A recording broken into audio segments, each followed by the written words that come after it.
भय हुआ कि यार मैं क्यों पढ़ के गया ये, इससे अच्छा जो आ रहा था उसको और पढ़ जाता तो ज्यादा संभावना बनती है उसमें से कोई क्वेश्चन गलत करके आ रहा तो बड़ा अजीब लगता कि जो मैं 3 दिन में और मैं घोटे मारता। मुझे याद है एक बार पता नहीं आईएएस में पेपर था, मैं लास्ट 2 दिन में इकोलॉजी के अंदर पता नहीं कौन कौन से अभ्यारण रट गया था, सारे याद कर दिए मैंने उस बुक में, जब वो सारे याद है, मैं रूममेट को सबको सुनाऊं, वो हर साल क्वेश्चन पूछ हो रहे थे उसका, तो मुझे लगा इस बार पूछेंगे, उस साल मरी नहीं पूछा। मेरे को एक बार याद है, एक बार एक एग्जाम से पहले मैंने विजयनगर साम्राज्य मेरा पहला कभी नहीं पढ़ा हुआ था और मैंने एग्जाम से ठीक पहले विजयनगर साम्राज्य के घोटे मारे। उस साल विजयनगर साम्राज्य का कोई भी क्वेश्चन, ये ट्रेंड है, आप लास्ट टाइम में जो भी पढ़ के जाते उसका क्वेश्चन नहीं, इसकी अपेक्षा हमने जो पढ़ रखा उसको बार बार पढ़ लिया, उसको बार बार पढ़ लिया जाए। करंट इकोनॉमिक सर्वे आपका पढ़ा हुआ है, आपके क्वेश्चन गलत भी नहीं हो रहे और ताकि क्वेश्चन उसका गलत होने की कोई भी संभावना नहीं।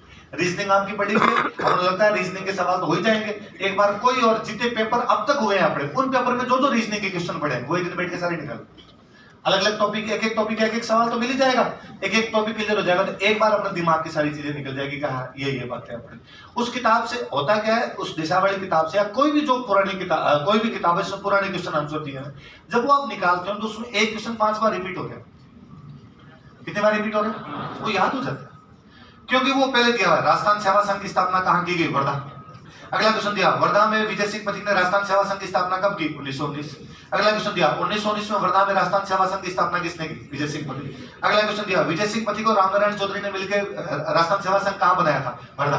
अगला क्वेश्चन दिया अर्जुनलाल सेठी ने वर्धा में किसके कहने पर राजस्थान सेवा संघ बनाया था, महात्मा गांधी। अगला दिया राजस्थान सेवा संघ का मुख्य समाचार पत्र कौन सा था, नवमित्र। इतनी बार राजस्थान सेवा संघ के आपको वैसे याद और रिपीट कर रहा हूं उन चीजों को, क्योंकि वो और अधिकतम संभावना रहती है कि पुराने आए हुए क्वेश्चन में से क्वेश्चन। मैं हम तो आईएएस वाला जब भी पेपर देते दिलीप सर हमेशा कहते हैं और कुछ भी नहीं करना, सारे पुराने पेपर निकाल लेंगे। और कितने 9 दिन है, 9 दिन मान लो, आज का चलेगा 9 दिन मान लो, 9 दिन के अंदर ये काम आराम से किया जा सकता है। आपको यूं लेके बैठ गए कि भाई मेरा ये सब्जेक्ट एकदम नहीं पढ़ा हुआ और मैं इसको पढ़ लूं, नहीं, उसकी अपेक्षा उसमें कुछ टॉपिक देख लेना जो आपको लगे कि हाँ यार एकदम तो नहीं छोड़ के जाऊं, कुछ टॉपिक ऐसे हैं जिनसे लगातार क्वेश्चन आ रहे हो, वो भी पुराने पेपर देखना, जो लगातार क्वेश्चन आ रहे हो उन टॉपिक को पढ़ना। बाकी सारी की सारी आंसर की पढ़ना, सारी की सारी ये क्लासेस देखना, पेपर बेहद सरल आता है, बेहद सरल आता है, इसकी हद नहीं कोई। आप मैं कहता हूं पिछली बार का आरएस का, उससे पिछली बार का आरएस का, पिछली बार का आरएस का देख लो, आपको लगेगा ये मैं उस टाइम देना मैं 150 लिया था, आते नहीं है, क्योंकि पेपर का प्रेशर बहुत भयंकर होता है, उस प्रेशर के अंदर अपने गलतियां करते हैं, पर वही पेपर बाद में बहुत सिंपल लगता है। इसका मतलब पेपर होता तो सिंपल ही, अपने केवल वो जो मैनेजमेंट होता है वहां पर वो गड़बड़ा जाता है, वो नहीं गड़बड़ाना। आपने इतने टेस्ट इसी बात के दिए हैं ताकि वहां पर आपका मैनेजमेंट ना गड़बड़ा। इस बार 5 वो ऑप्शन वाला है, थोड़ा उसका ध्यान रखना कि किसी प्रकार से वो सवाल गलत नहीं। और यदि शुरुआत के 10-12 क्वेश्चन ना आए, पीछे से शुरू कर लेना। कई बार मैंने बहुत सारे बच्चों के साथ देखा कि शुरुआत में राजस्थान पॉलिटी के क्वेश्चन आ गए और राजस्थान पॉलिटी की आजकल अजीब अजीब से और पूछते हैं, इनमें से कौन सा आदमी भी था, लुगाई भी था,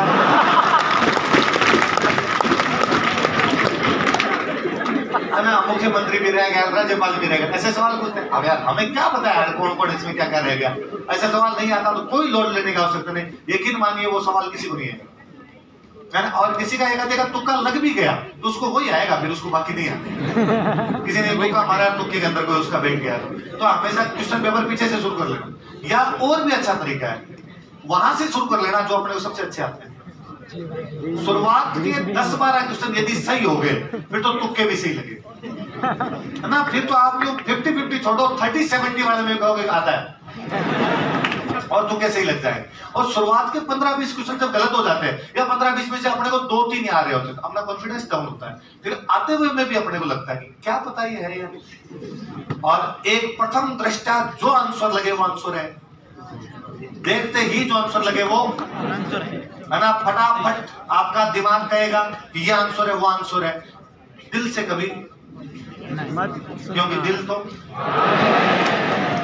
मैं मेरे आसपास वालों के एग्जांपल है कि हमने जब भी कभी किसी भी क्वेश्चन को ये देखा कि अरे सिंपल था, हम गलत कैसे कर गए। मैं हमेशा 2 एग्जांपल देता हूँ कि मेरे एक फ्रेंड मेवाड़ के हैं, सोमवार के व्रत रखते हैं शिव जी के, क्वेश्चन गलत करके है कि सोमनाथ का मंदिर कौन से देवता का है?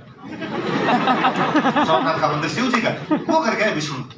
तो मैंने पूछा उनसे कि आप मेवाड़ी हो, सोमवार के व्रत रखते हो, आपको पता है सोमनाथ शिव जी का है, तो फिर आप विष्णु क्यों करके? अरे का मैं तो देख, ये पेपर देख, मेरा टिक इसमें शिव लगाया हुआ है। वो तो जब मैं आंसर की भर रहा था तब मैंने वापस सोचा और मैंने कहा इतना इजी होता तो आरबीसी पूछती। इसका मतलब कोई ना कोई लॉजिक तो है। तो क्या लॉजिक हो सकता है? तो शिव जी का नहीं है, तो शिव जी का नहीं है, फिर दूसरा। तो फिर मुझे लगा शिव जी वाली मूर्ति तोड़ दी होगी गजनबी ने, तो बाद दूसरी मूर्ति किसकी रख सकते हैं? एक 2012 के प्रीलिम से ठीक पहले मेरे एक रूममेट को मैंने घर पे मिडिवल पढ़े, मिडिवल इंडिया, तब हमारा हिस्ट्री ऑप्शनल हुआ करता तो उसमें पढ़ते। तो मैंने उनको याद करवाया कि दीवाने अर्ज रक्षा विभाग को करते, सेना विभाग जो था उसको क्या बोलते हैं? दीवाने अर्ज। और ये बलबन ने बनाया था। किसने बनाया था? और मैंने कहा लिख लो, ये एग्जाम में पक्का है। और वो हर साल रिपीट होता था, बल्कि वो 3 साल में 2 बार आ ही जाता था, एक आधी बार नहीं होता। तो 90% संभावना 80% संभावना होती है कि दीवाने अर्ज पक्का पूछ ले कि दीवाने अर्ज आएगा। दीवाने अर्ज क्या होता है? सैनिक विभाग। और किसने बनाया था? एक बात मैंने ये बताई। अब चूंकि मैं उनको सब्जेक्ट घर पे बैठ के पढ़ा रहा था, तो मैंने एक बात और बताई कि सल्तनत का सबसे महत्वपूर्ण राजा अलाउद्दीन खिलजी था। अलाउद्दीन खिलजी का पक्का क्वेश्चन आएगा, इसलिए अलाउद्दीन खिलजी ढंग से पढ़ी। वो एग्जाम देने के लिए गए, एग्जाम के अंदर क्वेश्चन आया दीवाने अर्ज किसने स्थापित किया? उन्होंने लगाया बलबन। अब वो आंसर की बनने लगी, आंसर की बनने लगे, तब तक उन्होंने 100 क्वेश्चन देख लिए और 100 में से अलाउद्दीन का एक भी नहीं था। उनके दूसरे वाले दिमाग में बात है, राजू ने कहा था अलाउद्दीन का तो पक्का ही क्वेश्चन आएगा, इसमें अलाउद्दीन का तो नहीं, तो हो ना हो दीवाने अर्ज अलाउद्दीन का। और उसने पहला ऑप्शन भी क्या देर का? अलाउद्दीन, वो अलाउद्दीन करके आ गई। तो मैंने कहा ये कैसे गलत हो सकता है आपका? मैंने आपको रटवाया, तो उनका तूने 2 बात रटवाई थी। मेरे वाली दोनों बातें आपस के अंदर वो कर गई, करेक्ट अर्थ हो गया उनका मेरे, और मैं ये कर गया। हमें दुख इस बात का हुआ कि उस एग्जाम वो पॉइंट देते से फेल। वो एक क्वेश्चन सही हो तो वो मेंस लिखे, वो एक क्वेश्चन सही नहीं हुआ तो वो मेंस। भाई एक तो क्या होता है, हम फेल होते हैं 15 नंबर से, तब लगता हाँ मजा आ गया, आसपास ही नहीं गया अपने। मेरी गई थी 84 अपने आए थे भाई साहब 65, तो कोई दुख वाली बात है, अगली बार और पढ़ेगा। पर 84 मेरिट जाए अपने फेल होते हैं, 83 नंबर है 1 से फेल होते हैं, 82 नंबर है 2 से फेल, तो लगता है एक सवाल होता है कट ऑफ के उधर लाइन टच है। भाई 85 आएंगे तो मेंस दोगे, 105 आएंगे तो मेंस दोगे, 125 आएंगे तो भी, और 83 आएगा तो मेंस करने तो लाइन टच ही। इसलिए वे सवाल जो प्रथम दृष्टा देखते ही आपको लगे ये तो पक्का है, उसमें कभी भी दोबारा सोचना, वरना दिल की तरंगे अलग ही काम करती है ना। वो को दूसरा आंसर बताती है, वो दूसरे आंसर के अंदर अपने नहीं जाना है, अपने दो पहले वाले आंसर को मानना है। आई बात समझ में? तो 3-4 बातें। एक तो क्या आपके पुराने पेपर, उस दिशा वाले उसको घोटनी है किताब, नई चीज कुछ ही नहीं पढ़नी। बार बार पुराने पेपर पढ़ी, सारे सब्जेक्ट के, हिस्ट्री के, पॉलिटी के, इकोनॉमी के, ज्योग्राफी के, वो पढ़ने में तो कोई जोर नहीं आता, क्योंकि उसमें दिमाग से सोचना नहीं पड़ता। अगले का क्वेश्चन, अगले का आंसर देने का अपने तो पढ़ी देंगे, अपने कोई सोचना नहीं, कोई याद करने की आवश्यकता, अपने आप याद हो जाएंगे, कुछ ही याद नहीं करना। एक बात 10 बार पढ़ते याद होते हैं। हम आज पहली बार हमने कोई यूं लगातार चीजें पढ़ी, लटकन झेला जमेला, लटकन झेला जमेला, मतलब यकीनन आपको वहां पर ऐसा कोई क्वेश्चन आएगा, आप आज वाली इस क्लास में से कोई क्वेश्चन गलत नहीं कर पाओगे, क्योंकि वो चीजें दिमाग में चलती है अपने कहीं ना कहीं, बार जब पढ़ी होती है। एक बार पढ़े, हम नोट्स में क्या करते हैं, एक बार पढ़ते हैं, वो चीजें रिपीट हो रही है, वहां सेम बात वहां पर रिपीट हो रही है, इसलिए वहां पर संभावना ज्यादा बढ़ जाती है आपका। ये क्लासें पूरी सुन लेना, आंसर की पूरी याद कर लेना, वापस याद कर लेना, मतलब आंसर की को पढ़ लेना आपने, और वहां घबराने की आवश्यकता है ना। और लड़कियां तुम्हारे उल्टियां होती है वहां, है ना, तो तुम थोड़ा ध्यान रखना। तुम्हारे में से मैंने ज्यादातर को फेल इसी चक्कर में होते देखा है कि भाई तुम वहां पे घबरा जाती हो, इसलिए घबराने की आवश्यकता। और इतना उसमें क्या सोच रहा है, तो पेपर ही कोई जीव थोड़ी लेके जा रहा है ना। और यूं वो मेरे फ्रेंड है, वो हमेशा हंसते रहते हैं कि उनके 2-3 अटेम्प्ट में सिलेक्शन नहीं हो रहे। तो एक बार उनका इंटरव्यू कॉल हुआ, तो उन्होंने कहा मरा दिया, इस बार सिलेक्शन होगा तो हम करेंगे क्या? मेरे को खाली पढ़ना ही आता और कुछ मेरे को तो वो हमेशा कहते रहते हैं एग्जाम नहीं होना चाहिए, पढ़ाते रहो। ये सफर बहुत अच्छा है, मंजिल का पता नहीं है, यदि खराब हो भी गया तब देखेंगे। कई बच्चे इस बात को सोच के टेंशन में आते रहते हैं, खराब हो गया तो मेरा पेपर बिगड़ जाएगा, तो के कोई इलाज नहीं। अभी गाड़ी लेके निकलूं और बचीड़ खा जाऊं किसी को, कल मिले नहीं तो का क्या है। हम ये, मेरे को एक दिन मैं कहीं जा रहा था, तो मेरे साथ वाले किसी का लिफ्ट में नहीं जाते, मैं क्यों, का बॉम्बे में कल एक लिफ्ट गिर गई, उसमें 5 आदमी मर गए, तो मगर बस में भी नहीं चढ़ना चाहिए। पक्का भारत में कहीं ना कहीं बस का एक्सीडेंट जोर जोर से हंसना भी नहीं चाहिए। क्या पता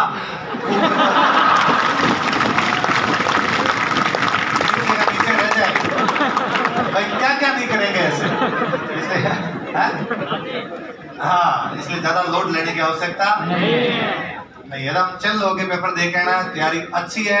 हमने ये भी 6, 7 महीने, 12 महीने, 8 महीने जितने भी लगाए हैं, इसका मतलब हम पढ़े, और अभी भी पढ़े हैं, इसका मतलब पेपर अच्छा होगा। कभी ऐसा नहीं होता कि आप पढ़ो और आपका पेपर खराब चला जाए, मैनेजमेंट को छोड़ के कि मैनेजमेंट नहीं पढ़ा जाए। इसलिए न तो वहां घबराने की आवश्यकता, न अंतिम 7 दिनों में किसी भी प्रकार से पैनिक लेने की आवश्यकता। सिंपल आंसर की पढ़ लीजिए, पुराने पेपर देख लीजिए, ये जो क्लासेज है इनका रिवीजन कर लीजिए। कोई ऐसे टॉपिक जो आपके पहले पढ़े हुए थे, आपको लगता है वापस रिवीजन नहीं कर पाए, उनके कर लीजिए। नए किसी टॉपिक में हाथ डालने की आवश्यकता नहीं। पुराने पेपर देखिए, आपको लगता है कि यार ये वाला टॉपिक मैं पढ़ लूं तो पुराने पेपर और सही होंगे, वो वाला टॉपिक अपने वापस देखिए। राजस्थान जीके के ले दे के सवाल आएंगे 55, हिस्ट्री के, कल्चर के, ज्योग्राफी के, और उधर आपके स्टेट पॉलिटी के, इनको मिला के 50-55 क्वेश्चन आएंगे होंगे आपके आराम से। 40 में 40 सवाल सही होंगे, बहुत इजी सवाल आते हैं। पॉलिटी इकोनॉमी वापस रिवीजन कराई थी, और कुछ नहीं पढ़ना, केवल रिवीजन वाली कि विकास सर 45-50 पन्ने दे के गए होंगे, विजय सर कुछ बता के गए होंगे, इतना ही। मुकेश सर ज्योग्राफी का करवा के गए होंगे। 3 बड़े subject, polity, economy, geography, Rajasthan, ये सबसे बड़े सब्जेक्ट है, इनका आपने हो रखा है। इकोनॉमिक सर्वे करंट का वापस हुआ, पढ़ो तो भी इन 7 दिन में इकोनॉमिक सर्वे करंट, क्योंकि वो चीजें अपने पहले नहीं पढ़ी हुई, वो पूर्व ज्ञान तत्व ज्ञान नहीं है ना। ये चीजें तो पूर्व ज्ञान के आधार पर होती है, वो चीजें हमने एक बार अभी पढ़ी थी, नहीं अभी अपने सामने थी, उनको बार बार और पढ़ लेना ताकि वहां वाले क्वेश्चन गलत है।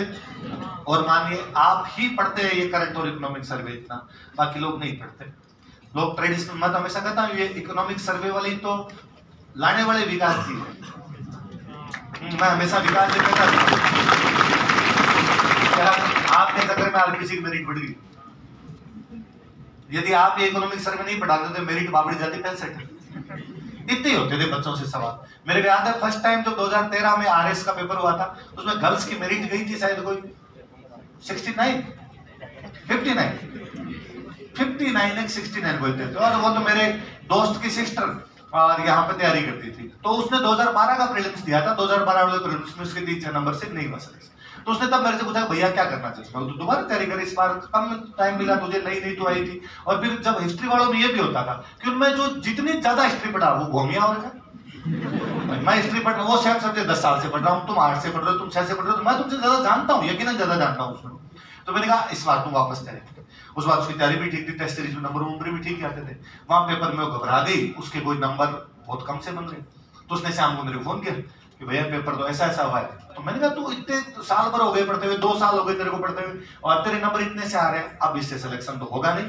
अब मेंस की अपने रहने दे, तेरी कोचिंग हो ही रखी है, घर चली जा और घर पे जाके अपने मेंस की तैयारी कर लेना। तो उसने कहा मैं घर पे जाके वापस अगले अटेम्प्ट की तैयारी कर। तो भैया अगले अटेम्प्ट की क्या करूँ, तुम फर्स्ट ग्रेड कर लेती हूँ, सेकंड ग्रेड, तुम वो देख ले, अब तू घर चली जा। वो चली गई वापस, महीने भर बाद रिजल्ट है उसका फ्री हो गया। मैं क्यों सोचूं कि मेरी 70 नंबर भी नहीं जाएगी। मैं था सोचूं यार कम से कम 33% भी नहीं गई थी, उससे भी कम चली गई थी लड़कियों को। उसने फोन किया भैया 1.5 महीना आपने खराब करवाया। आपने कहा था तेरा सिलेक्शन होगा नहीं है, इसलिए लड़कियों तुम तो सारी पास हो, तुम में से एक भी फेल नहीं हो। बस तुम तो वहां उल्टियां मत करना, ये थोड़ा ध्यान रखना है ना। और एक क्लास में मैडम आ रखी हो तो नकल नहीं करनी। आदमी हो मैडम इस मामले में खोड़ली होती है, वो पेपर छीन सकती है, वो हिस्ट्री है कुछ भी कर सकती है, वो लाल पेन चला सकती है। आदमी हो वो कह रहे क्या तरीका आपका, ज्यादातर तो यूं बाहर जाके कोई खड़े हो जाएंगे और ये भी कह देंगे कि भाई बातें मत करो, है ना। उसका मतलब है कि और उधर से कोई बुलाई आ रही होगी तो भी वो ऐसे कह देंगे ये कौन बात कर रहा है, तो ना थोड़ा सा ज्यादा नहीं करना पड़ा है पर आपको टाइम 150 क्वेश्चन आते तो आपको टाइम मिलता। ये बात उन लोगों के लिए होता है जो बंदा यूं ही उठ के चला जाता है ना कोई एग्जाम देने के लिए, वो फिर 2-30 घंटे और तो कर लेता है। वो बेटा ले लेता है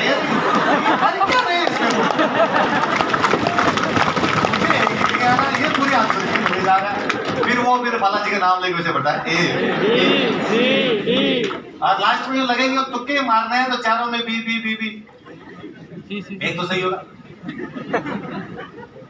प्रोबेबिलिटी बनती है कि एक सही भी हुआ तो 3 गलत भी हुए तो भी अपने बराबर। यदि 2 सही हो गए तो प्लस में रिस्क ढंग से ले जाए और रिस्क है तो बेस्ट ऑफ लक। ये वाली मैं गलबात मार दिया आपने ना, ये पूरी हो गई ना, ये पूरी